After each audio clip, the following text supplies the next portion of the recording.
Jelang laga Vietnam versus Indonesia di ajang Piala AFF 2024 yang sekarang dikenal dengan nama ASEAN Mitsubishi Electric Cup, Vietnam versus Indonesia. Ini Indonesia dihadapkan pada kondisi yang kurang enak. Karena apa? Dari segi permainan di dua pertandingan awal lawan Myanmar sama lawan Laos, ini Indonesia permainannya masih kurang greget, walaupun secara hasil cukup positif ya, 4 poin dari dua pertandingan, dan sekarang ada di puncak klasemen grup B di bawah penyisian grup AMEC 2024 atau Piala AFF 2024. Tapi Indonesia masih banyak PR nih. Di antaranya adalah PR koordinasi antar lini pemain belakang, antar pemain tengah ataupun antar pemain depan, dan jarak antar lini pemain Indonesia di pertandingan terakhir lawan Laos terutama ini masih sering banget nih agak terlalu jauh nih, dan ini mesti diperbaiki lawan Vietnam.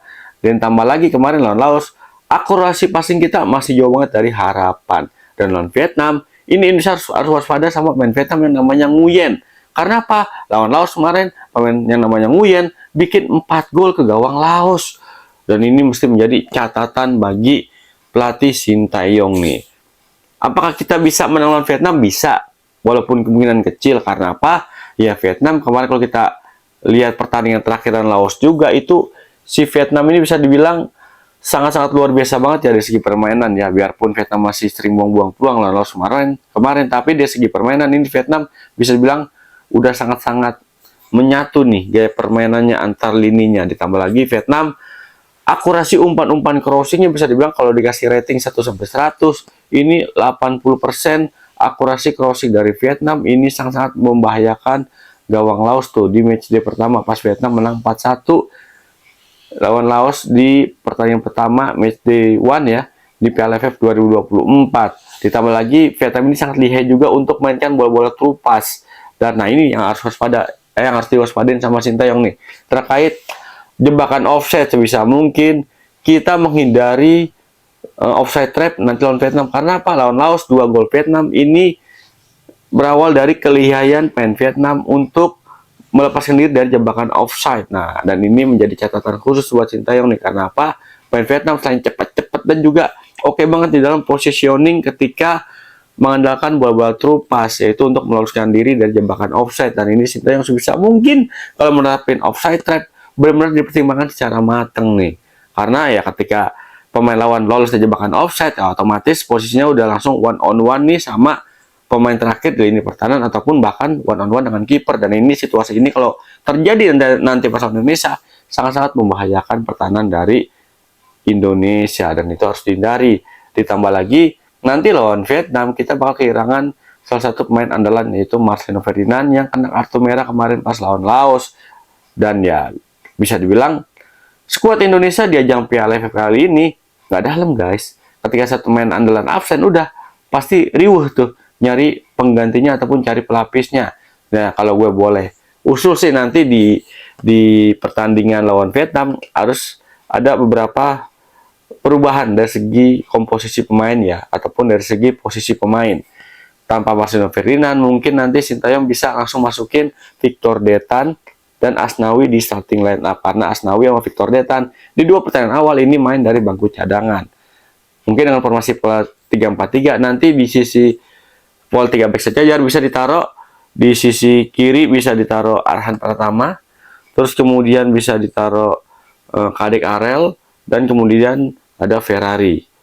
Nah di 4 main tengahnya, di kanan bisa Asnawi, di tengahnya mungkin bisa ditemani nanti Arkan Fikri, bisa diduetin sama Zanadin Faris. Kemudian di sisi kiri taruh Doni Tripamungkas.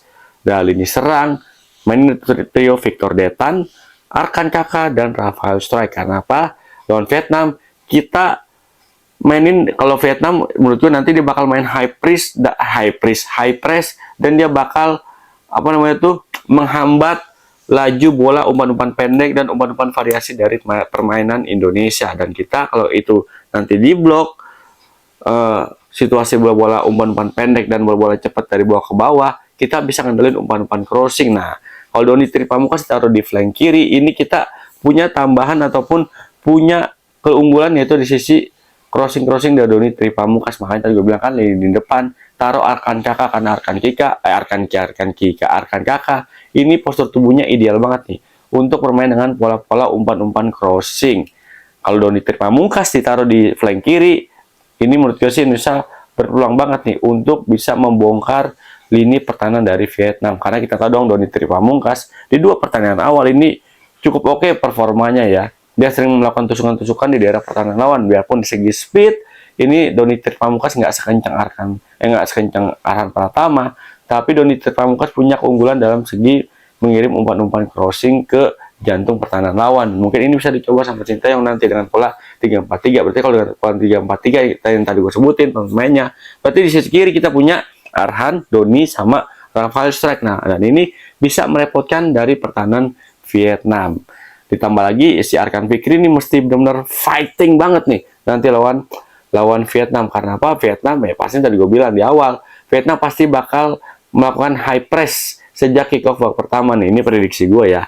Karena apa ya? Vietnam punya kelebihan akurasi operan dia, akurasi passing dia ini cukup merepotkan pertahanan lawan. Ditambah lagi variasi umpan-umpan Vietnam. Tadi gue bilang kan dia sisi sayapnya sangat-sangat berbahaya nih lawan Laos kemarin. Vietnam berkali-kali mengeksploitasi sisi sayap pertahanan dari sisi sayap lawan-lawannya nih. Dan ini bisa menjadi ancaman bagi Indonesia nanti di match ketiga Piala AFF 2024. Kalau hal ini terjadi sejak kick-off pertama, Vietnam leluasa bermain dari sisi sayap ataupun melakukan umpan-umpan terupas, ya gue khawatir Indonesia bakal kebobolan lebih dari 1 gol sama Vietnam nanti dan bisa kalah.